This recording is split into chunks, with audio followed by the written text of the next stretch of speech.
আমি ধন্যবাদ দিতে চাই যে আজকে এখানে বসতে পারতেছি, বাংলাদেশ নামক একটা মানচিত্র পাইছি এবং এই মানচিত্রের জন্য দ্বিজাতীয় তত্ত্বের জনক কায়েদ আজম মোহাম্মদ আলী জিন্নাহকে অন্তঃস্থল থেকে ধন্যবাদ দিই। Nisha Pomi? Yeah, yeah. Yeah. You from? Apna Nisha Pomi?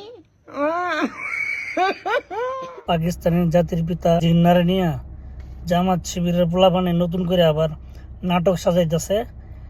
Jinnah যদি জন্ম না নিত তাহলে নাকি বাংলাদেশ হইতো না।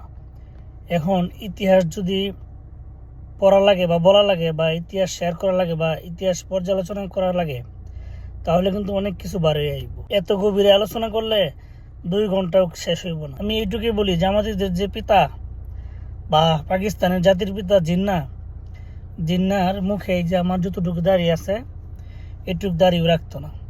সে ছিল আমেরিকান লাইফস্টাইল সিস্টেমে চলতো, মানে ইহুদিদের চলাফেরা। মুখে কোনো দাড়ি নাই, ড্রিঙ্কস করতো। ড্রিঙ্কস মানে কি, সহজ ভাষায় খাইতো। এই মদারুরে পাকিস্তানিরা জাতির পিতা মানে, আবার জামাতিরাও নতুন করে বাংলাদেশে নতুন আওয়াজ উড়াইতেছে।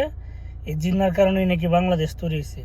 রাজাকারের বাচ্চারা, ইতিহাস তোরা যেমন উল্টাপাল্টা করতেছস, সঠিক ইতিহাস তুলে ধরার লোক আছে বাংলাদেশে। ভাষা আন্দোলন থেকে ধরে মুক্তিযোদ্ধা পরিবারের সকল পরিবারের সদস্য লোকজন কিন্তু এখনো জীবিত আছে। হয়তো ভাষা আন্দোলনের কেউ মারা গেছে, তার ছেলে আছে। মুক্তিযোদ্ধা মারা গেছে, তার স্ত্রী আছে, মেয়ে আছে, ছেলে আছে। জীবন্ত ইতিহাস কিন্তু আমাদের মধ্যে এখনো আছে। এরকম না যে সব নিউজ পত্রিকায়, এখনো কিন্তু জীবন্ত ইতিহাস আছে। দেশটা কেমনে ভাগ হয়েছিল, কি কারণে ব্রিটিশরা কেমনে কি করছে, আমরা এই ভারত থেকে আলাদা হয়ে গেলাম, আবার কিছুদিন পাকিস্তান শাসন করছে, সব কিছু কিন্তু ইতিহাসে আছে এবং এগুলোর বাস্তব প্রমাণও আছে।